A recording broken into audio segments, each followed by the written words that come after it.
Bismillahirrahmanirrahim. Assalamualaikum warahmatullahi wabarakatuh. Waalaikumsalam. Bismillah, alhamdulillah, wassalatu wassalamu ala rasulillah. Selamat datang kembali para penonton YouTube KMJ di program Tasbih, tanya seputar ibadah. Nah, sekarang kita sudah bersama salah satu ustadz dari seberang Jambi, yaitu Ustadz Muhammad Qori. Gimana kabarnya, Ustadz? Alhamdulillah khair Alhamdulillah insyaallah. ya. Para pemirsa YouTube KMJ dimanapun berada, kita tahu bahwasannya kita umat Nabi Muhammad SAW diberikan banyak sekali keistimewaan.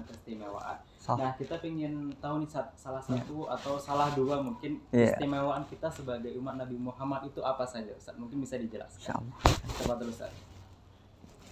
Bismillahirrahmanirrahim. Sebelum saya ucapkan salam, ada dari hadis Nabi Muhammad sallallahu alaihi wasallam yang berkata, qala Rasulullah sallallahu alaihi wasallam, la tadkhulul jannata hatta tu'minu wa la tu'minu hatta tahabbu. Awala adullukum ala syai'in idza fa'altumuhu tahabbtum afsus salama bainakum. Nabi Muhammad sallallahu alaihi wasallam telah bersabda, la tadkhulul jannata hatta tu'minu. Kalian tidak akan masuk surga sehingga kalian beriman.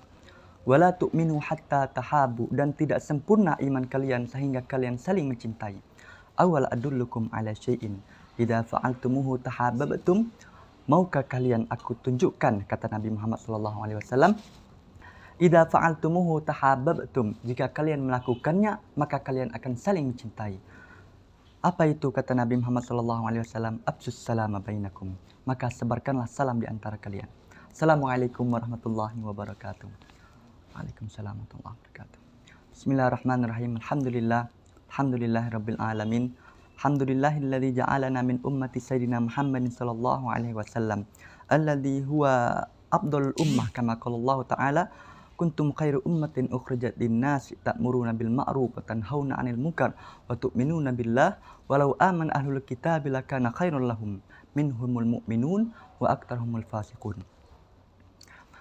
Summa sholatu ala sayyidina Muhammadin sallallahu alaihi wasallam miftah babi rahmatillah adana ma fi ilmillah, salatan wa salaman daimin bidawami mulkillah wa ala alihi wa sahbihi adada kulli jaratan alfamad.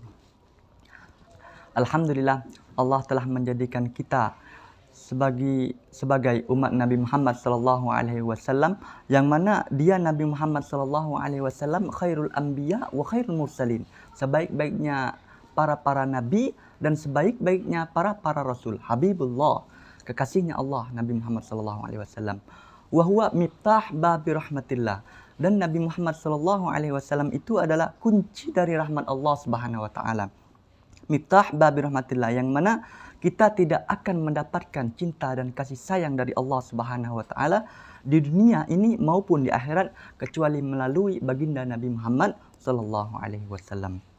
Alhamdulillah, Allah telah menjadikan kita sebagai umat Nabi Muhammad sallallahu alaihi wasallam.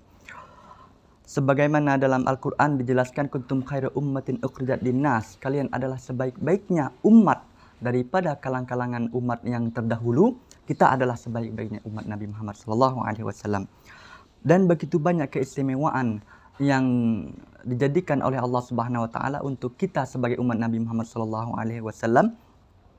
Sebagaimana dalam hadis Nabi Muhammad sallallahu alaihi wasallam, an Ibnu Abbas radhiyallahu anhu qala Rasulullah sallallahu alaihi wasallam, innallaha katabal hasanat was sayyi'at, sesungguhnya Allah itu mencatat semua amal-amal kebaikan dan semua amal-amal keburukan. Summa bayyana dzalik, kemudian Allah menjelaskan tentang perkara itu semua. Paman hamma bihasanatin, barang siapa yang ingin melakukan amal kebaikan, paman hamma bihasanatin falam ya'malha, akan tapi belum melakukannya, kataballahu indahu hasanatan kamilatan, maka Allah akan mencatat baginya hasanatan kamilatan, sebuah kebaikan yang sempurna, akan tapi belum melakukannya, gitu kan?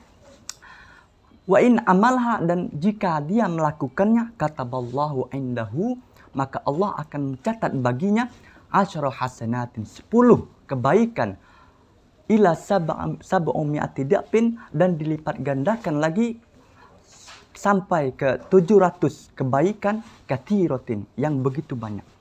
Masya Allah. Itulah sebagian dari keistimewaan kita yang dijadikan oleh Allah Subhanahu wa taala kita sebagai umat Nabi Muhammad sallallahu alaihi wasallam. Yang mana pada zaman umat kalangan yang terdahulu tidak ada keistimewaan yang begitu besar yang diberikan oleh Allah Subhanahu wa taala. Dan alhamdulillah kita bersyukur kepada Allah Subhanahu wa taala yang begitu banyak keistimewaan yang diberikan oleh kita menjadi umat Nabi Muhammad sallallahu alaihi wasallam. Alhamdulillah. Dan begitu juga contoh dari keistimewaan yang diberikan oleh Allah Subhanahu wa taala itu dijadikannya kita adanya bulan suci Ramadan, yang mana dikatakan dalam hadis Nabi Muhammad sallallahu alaihi wasallam bahwa bulan suci Ramadan itu ialah awwalur rahmah. Yang pertamanya itu 10 pertamanya itu tuh rahmah dari Allah Subhanahu wa taala. Wa awsatuhum maghfirah, dan pertengahannya itu adalah maghfirah, ampunan dari Allah Subhanahu wa taala. Wa akhiru itqun minan nar, dan pada akhirnya itu itqun minan nar, terbebas dari api neraka jahanam. Wal a'yadu billah.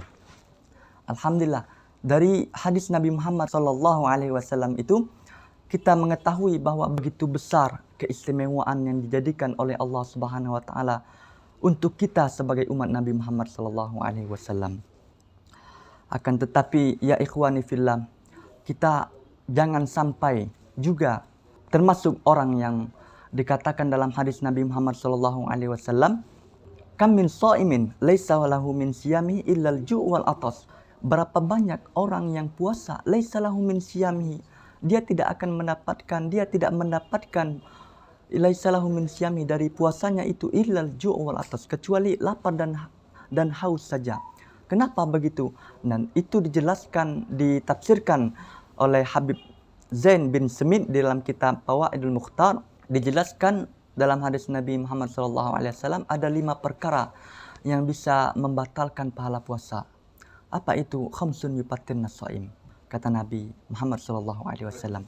Yang pertama itu an-namimah, mengadu domba. Yang kedua itu al-kadhib, berbohong. Yang ketiga itu al-ghibah, menggunjing. Yang keempat itu an-nazar bisyahwa, melihat kepada syahwat. Yang terakhir itu al-yaminul kadhib, bersumpah dalam keadaan berbohong. Oleh karena itu ya ikhwani fillah, maka kita harus berhati-hati untuk menjalankan ibadah puasa di bulan suci Ramadan ini. Oleh karena itu ya ikhwani fillah, alhamdulillah kita telah dijadikan oleh Allah Subhanahu wa taala umat Nabi Muhammad sallallahu alaihi wasallam yang begitu banyak keistimewaan yang dijadikan oleh kita semua. Oleh karena itu ya ikhwani fillah, kita manfaatkan dengan keistimewaan itu dari Allah Subhanahu wa taala, kita tingkatkan ibadah dan takwa kita kepada Allah Subhanahu wa taala. Wallahu taala a'lam bissawab. Masya Allah, jazakumullah khairan kita ucapkan kepada Ustadz Qori yang sudah menjelaskan cukup luar biasa ya para penonton YouTube KMJ dimanapun berada. Mungkin demikian episode kita pada kali ini. Sampai ketemu di episode berikutnya.